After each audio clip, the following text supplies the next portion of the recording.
我们在那个左边这边哈，有一个呢，这个哈叫魔术棒工具哈。这个哈，如果说你有学过 Photoshop 的话，它是不一样的事情哈。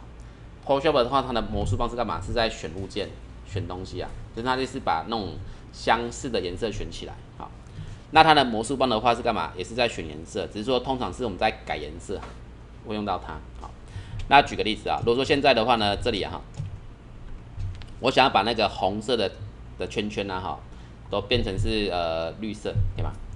好，那一般你可能如果说用这个的话，你是要这样选，好，然后按 Shift 再这样选，或是慢慢点。啊，有时候物件很多的话，你可能就要很花时间。好，那到时候的话，我就可以呢点到这个哈魔术棒，然后呢点红色，好，它就选完了。那选完的话，我再改颜色哈，改一下颜色，好，好，它就可以这样变来变去。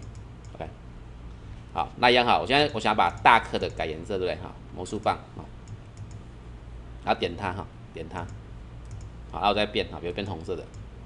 OK。好，那你也可以呢，利用我们前面有练习过这个，复习一下这个，有个叫套索，对吗？套索的话是自己画路径了，对吗？好，比如现在我想要把那个这几颗，好吧？好，这几颗选到，对吗？好，啊，下面不要选到，你就可以用套索，对吗？那就大概这样画一画了哈，这样画一画，对吗？好，那画完毕的话就这几个选到了，那再改颜色 ，OK。好，那再来的话再看一个观念哈，我再复原一下哈。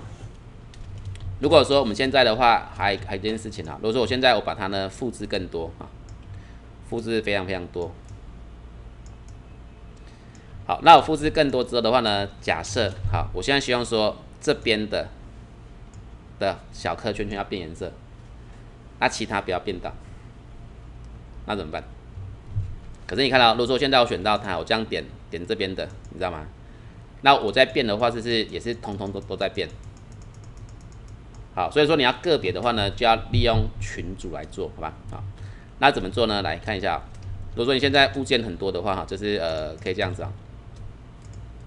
我现在的话，先把这一堆我要变的先选起来，好吧？然后呢，按右键哈，做群组。好，所以它现在其实这个就整块连在一起了，可以吗？好，那连在一起的话呢，接着哈，我们进到群组内，可以吗？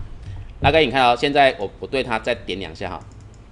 那你会发现外面的话，这些干嘛会变成比较灰灰的感觉，好，以及呢，它在上面的话，这里啊会多个什么涂层，等于说我现在已经进到它的里面去了啦。那进到里面去的话，我这样点它就是个别物件。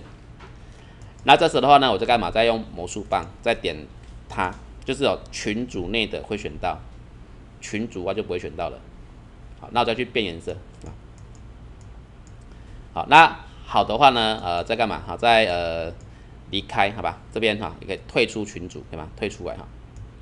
好，所以退出的话呢，我现在我再点到它，它是又一块 ，OK。好，所以你说这个的话，就是各位可以知道一下哈，它就是干嘛，在选那种相同的颜色。好，所以说你要大量修改的话啦，就会用到这个魔术棒，可以吗？好，啊，你要做一些局部的话，可能就是做一下群组，那再进到里面去做 ，OK。好，所以我们这2颗，好吧，这2个一起练习哈。